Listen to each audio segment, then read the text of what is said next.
పెళ్ళైనా పండగైనా వేడుక ఏదైనా పట్టుచీరల ప్రత్యేక వేదిక వారాహి సిల్క్స్.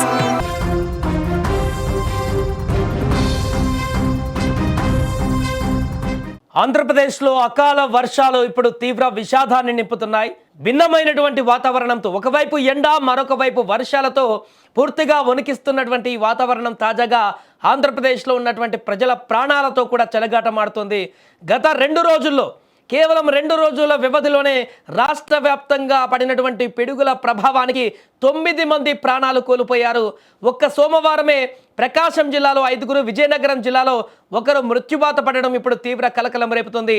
మరొక జిల్లాలలో వర్షాలు కూడా బీభత్సాన్ని సృష్టిస్తున్నాయి. ఇప్పుడు ఈ పిడుగుపాటుతో మరణించినటువంటి మృతుల కుటుంబాలలో తీరని శోకాన్ని కూడా అలుముకుంది.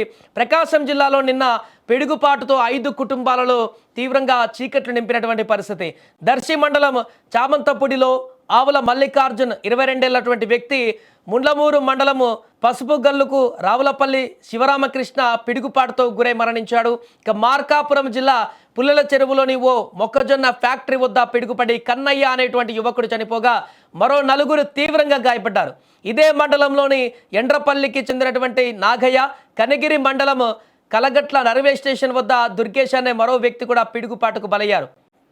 మరొక వైపు విజయనగరం జిల్లా వంగరలో పొలంలో పనిచేస్తున్నటువంటి ఇనముల నరసమ్మ అనేటువంటి మహిళ కూడా అక్కడ పిడుగు తాకడంతో అక్కడికక్కడే మరణించినటువంటి పరిస్థితి ఏర్పడింది. ఇక అంతకుముందు ఆదివారం కూడా రాష్ట్రంలో 3 మరణాలు సంభవించాయి. శ్రీకాకుళం జిల్లా మందస మండలంలో పొలం పనులకు వెళ్ళినటువంటి తల్లి మడియ కృష్ణవేణి, అదేవిధంగా కుమార్తె మడియ యోగేశ్వరి పిడుగుపాటుకు గురై ప్రాణాలు విడిచారు వారు. తిరుపతి జిల్లా శ్రీకాళహస్తి మండలంలో గీత కార్మికుడు వి కామరాజు కూడా పిడుగుపాటుతో మరణించాడు. వరుస ఘటనలతో తమకు ప్రభుత్వమే ఆదుకోవాలని బాధిత కుటుంబాలు ఇప్పుడు వేడుకుంటున్నాయి. ఇక వాతావరణ శాఖ హెచ్చరికల నేపథ్యంలో ప్రజలు, ముఖ్యంగా రైతులు అప్రమత్తంగా ఉండాలని విపత్తు నిర్వహణ సంస్థ సూచిస్తుంది. బయటికి వెళ్తే జాగ్రత్తగా ఉండాలంటూ కూడా ఆదేశాలు జారీ చేస్తున్నారు. మిగతా జిల్లాలో, ముఖ్యంగా విశాఖపట్నం కానీ మిగతా జిల్లాలలో ఇప్పుడు నిన్నటి నుంచి విపరీతమైనటువంటి వర్షాలు అక్కడ కురుస్తున్నాయి. ఈ వర్షాల దాటికి మత్స్యకారులు కూడా చేపల వేటకు వెళ్ళవద్దంటూ చెప్తున్నారు. అక్కడ విజువల్స్ కూడా మనం చాలా క్లారిటీగా చూడొచ్చు. అక్కడ సముద్రం ఒడ్డు వద్ద ఎలాంటి పరిస్థితి ఉందో, సముద్రపు అలలు ఎగిసి పడుతున్నాయి. ప్రస్తుత వాతావరణ పరిస్థితి నేపథ్యంలో అక్కడ భీకరమైనటువంటి అలలు, రాకాసి అగలు ఒడ్డు తాకుతున్నటువంటి దృశ్యం కనిపిస్తుంది. వైజాగ్లో నిన్న కురిసినటువంటి భారీ వర్షానికి అక్కడ ఉన్నటువంటి ప్రజలందరూ కూడా ఉలిక్కిపడ్డారు. విపరీతంగా వచ్చినటువంటి వర్షానికి అక్కడ మత్స్యకారులు ఏదైతే బోట్లు నిలిపి ఉండేటువంటి ప్రాంతం వద్ద కూడా బోట్లు కదులుతున్నటువంటి దృశ్యాలు కూడా ఒక్కసారిగా ఆందోళనకరంగా మారాయి. ఏదేమైనా కూడా ఇంకా 3 రోజుల పాటు ఈ భారీ వర్షాలు ఉంటాయనేటువంటి సూచనల నేపథ్యంలో ప్రజలందరూ కూడా అప్రమత్తంగా ఉండాలంటూ కూడా అధికారులు చెప్తున్నారు. ఏదేమైనా ఇప్పటికే 2 రోజుల్లోనే 9 మంది పిడుగుపాటుతో మరణించినటువంటి ఈ యొక్క దారుణమైనటువంటి ఘటన అయితే ఇప్పుడు అందరినీ కలిచివేస్తుంది.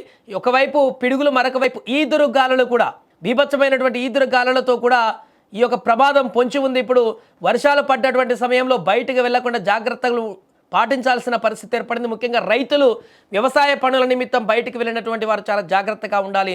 ఎందుకంటే ఇది భిన్నమైనటువంటి వాతావరణంతో కూడుకున్నటువంటి వర్షాలు కనిపిస్తున్నాయి. ఇప్పుడు ఒకవైపు అన్ఎక్స్పెక్టెడ్గా వస్తున్నటువంటి భారీ వర్షాలకు తోడుగా ఉరుములు మెరుపులతో కూడిన పిడుగుపాటులు కూడా ప్రజల ప్రాణాలను హరించేటువంటి విధంగా కొనసాగుతుంది. ఇప్పుడు అదేవిధంగా భీకరంగా వస్తున్నటువంటి ఈదురు గాలుల కారణంగా కూడా చెట్లు కూలేటువంటి ప్రమాదం ఉంది. హోర్డింగ్స్ వద్ద ఉంటే హోర్డింగ్స్ పడేటువంటి ప్రమాదం ఉంటుంది. అలాగే ఎక్కడైనా చెట్ల కింద ఉంటే పిడుగుల పాటకు గురయ్యేటువంటి అవకాశం ఉంటుంది. కాబట్టి చాలా జాగ్రత్తగా ఉండాలంటూ సూచిస్తున్నారు. ఏదేమైనా ప్రస్తుతం ఆంధ్రప్రదేశ్లో నెలకొన్నటువంటి భిన్నమైనటువంటి వాతావరణ పరిస్థితుల కారణంగా ప్రజలు ఉలిక్కి పడుతున్నారు. ఎప్పుడు ఏ క్షణాన ఎక్కడ పిడుగు పడుతుందా తెలియనటువంటి భయాందోళన పరిస్థితి ఏర్పడింది. 2 రోజుల్లోనే 9 మంది మరణించినటువంటి అర్థం చేసుకోవచ్చు అక్కడ వాతావరణ పరిస్థితులు ఏ రకంగా మారుతున్నాయో. దీనికి సంబంధించి అందుకే విపత్తు నిర్వహణ సంస్థ కూడా కొన్ని జాగ్రత్తలు సూచిస్తుంది. అప్రమత్తంగా ఉండాలంటూ చెప్తుంది. ప్రజలందరూ కూడా సేఫ్టీ ప్రికాషన్స్ పాటించాలని చెప్తున్నారు. ఇంకా 3 రోజుల పాటు ఈ వాతావరణం ఇలానే కొనసాగుతుందంటూ కూడా ఏప్రిల్ 7, 8, 9 ఈ 3 తేదీల్లో కూడా మరింత భారీ వర్షాలు, అక్కడక్కడ తేలికపాటి వర్షాలతో పాటు భారీ వర్షాలు కురిసేటువంటి అవకాశం ఉంటుందంటూ కూడా చెప్తున్నారు. కాబట్టి ఈ 3 రోజుల పాటు మరింత జాగ్రత్తగా అప్రమత్తంగా ఉండాల్సినటువంటి పరిస్థితి ఏర్పడింది. ప్రస్తుతం ఈ 9 మంది మరణించినటువంటి వారి కుటుంబాలలో అయితే తీవ్రమైన విషాదంగా మారింది. వారిని ఆదుకోవాలంటూ కూడా విజ్ఞప్తి చేస్తున్నారు ప్రభుత్వం. దీనికి సంబంధించి ఇప్పటికే అన్ని రకాల చర్యలు కూడా తీసుకుంటుంది. వాతావరణ పరిస్థితులకు తగ్గట్టుగా అన్ని రకాల చర్యలు కూడా అంటే జాగ్రత్త చర్యలు, ముందస్తు చర్యలు కూడా తీసుకోవాలంటూ కూడా ప్రభుత్వం కూడా ఇప్పటికే అధికారులకు చెప్తున్నట్టుగా కనపడుతుంది. ఏదేమైనా ప్రస్తుతం ఆంధ్రప్రదేశ్లో కురుస్తున్నటువంటి వర్షాల కారణంగా అనేక ఇబ్బందులు ఎదురవుతున్న పరిస్థితి ఏర్పడింది.